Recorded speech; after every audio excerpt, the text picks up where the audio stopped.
Alright guys, it is time to dyno the 2010 Camaro SS project that we've been working on the channel for the last couple months. Those that have been following the build will know that we are affectionately referring to this project as the All-American Supra. And the idea here is to imitate the styling of the Mark IV Supra by doing a turbo inline-six powered American muscle car. We're attempting to use all American parts in the driveline of the car and sort of doing a Steve Mignante what if build for like a what if GM had built an American Supra. So let's give a brief overview of the setup. It is a 2010 Camaro SS with the independent rear suspension still equipped in the back. The rear diff has been upgraded to a Ford 9-inch center, and all of the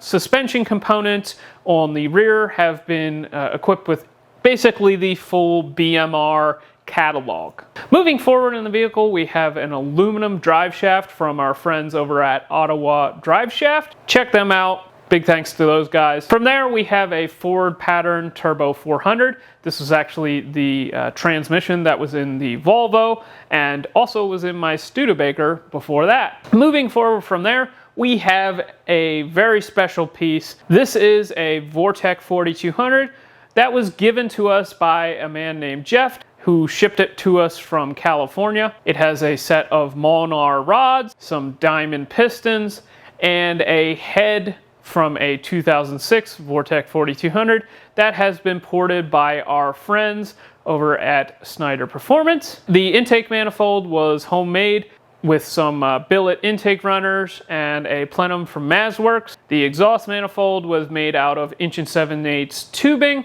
that were cut apart from some stainless steel LS turbo manifold. The turbo is a VS Racing 8082 turbocharger. We have a 3.5-inch core intercooler, which may be the thing that limits us. The core is only rated to 800 horsepower, but we'll see how it goes when we get onto the dyno. For the engine management, we are using a Holley Dominator to do the fueling and spark control, and a Max ECU Mini to do the variable valve timing control. So enough blabbering, let's get on to the dyno.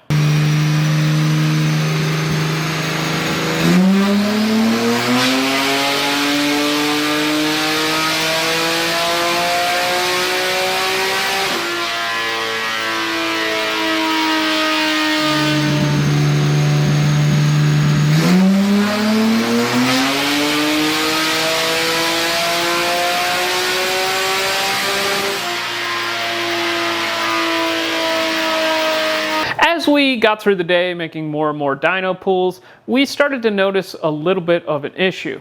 The one pull, when I put the car into gear, it made sort of a clattering sound, and both Dustin and I sort of squinted and stared at the engine bay like, what the heck was that? And on the next time when we tried to start the engine, it sounded like the engine was trying to come apart.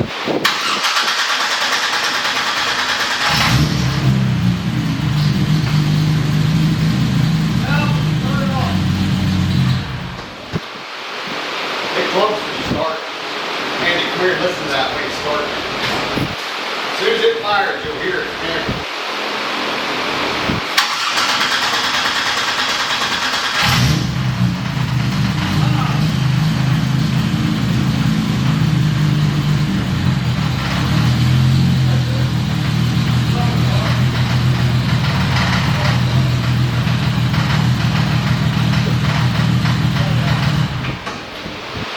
I was really disappointed at this point because this engine represented a dream of really putting these 4200s into the limelight, and it was disappointing to see that it was having issues. We started to inspect things further, and Dustin suggested that we sort of roll the engine over with a breaker bar and just kind of hear if we can hear a rod knock or something like that.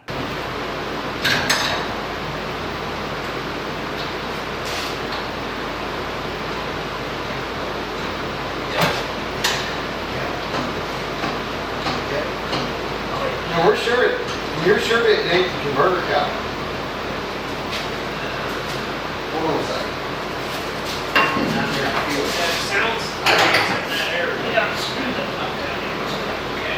That's the screw you need for it, yeah.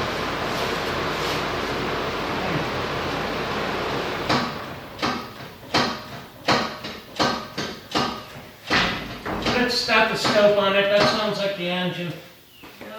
I got a stethoscope right here, Andy. Yeah, when Calvin does that again, it sounds like the engine. Do you want me to hit it from up here with the stethoscope? Yeah. Yeah, just listen inside the lock and you should hear it. Yep. Hold on. Bring that converter around, or engine around. Keep coming. Wrong way. Alright. Now Alright, wiggle it back and forth. You're going too fast. Forward, back. Forward, back. Okay, next one, go around. Okay. Well, that's weird. Now it's not doing it at that Yeah, spot. that's why I think it's the crank. Keep coming around, do it again. Oh, I hear it still. It's not loud then like Right, it well, was. I'm not jerking it like Okay. it was. Because Dad doesn't want me to. Yeah, well, you can jerk it now. Okay, ready? Yeah.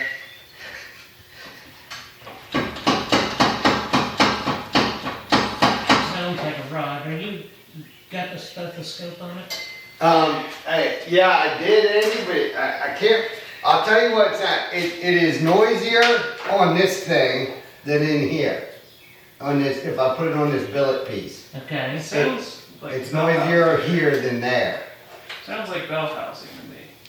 And we started inspecting things further, and after a little more investigation, it was clear that the sound was not coming from the engine, and it sounded like it was coming from the bell housing area of the engine.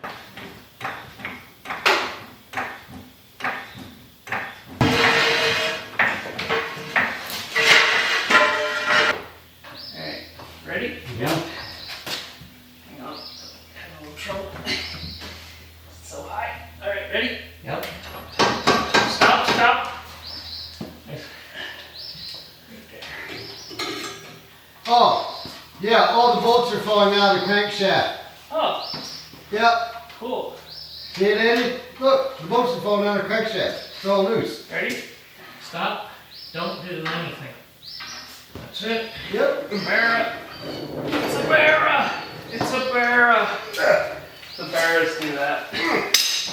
Now we're going to take a little bit of a tangent here. This engine is referred to as the Ameri-Barra.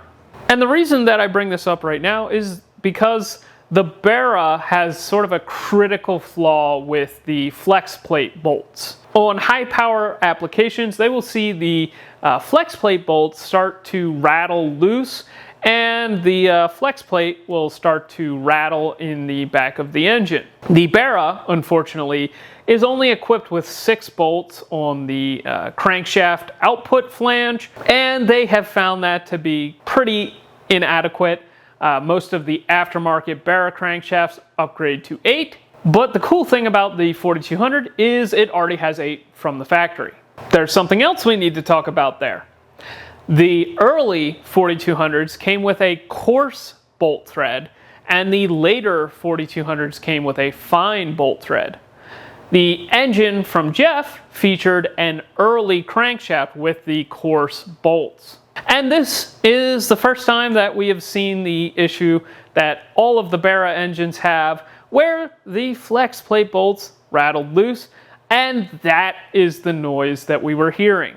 We have never seen this issue with any of our other builds, and that is because we normally run the crankshafts with the later style fine thread bolts. Now normally this would be a showstopper for any effort on the dyno, but because we had to install an adapter plate on the 4200 to go to the Turbo 400, there is just enough room to get a wrench in there and retighten the flex plate bolts. So Dad and I went one by one, and he tightened all of the flex plate bolts down quite a bit tighter than we normally do, and we were able to fix the problem and continue our day.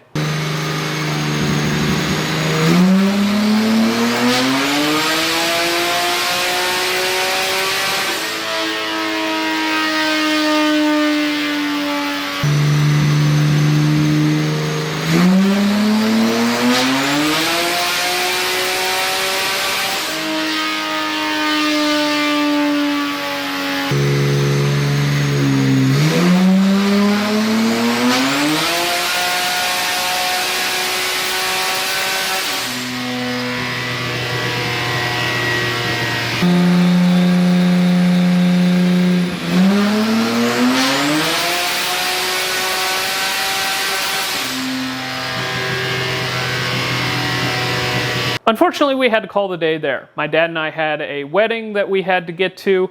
It was clear that we needed more wastegate spring if we wanted to make more boost. Both Dad and I are very happy with the horsepower numbers. To put that in perspective, 600 wheel horsepower should be enough to get the car into the 9s, and 800 wheel horsepower should be enough to get the car into the 8s. So this seemed like a good stopping point, being that we eclipsed that 800 wheel horsepower mark. Going back to the flex plate bolt issue, our plan going forward is to, one, install a new flex plate, since it's probably beat up pretty bad, and also to go to an ARP flex plate bolt, and hopefully that will allow us to get more clamping force onto the crankshaft.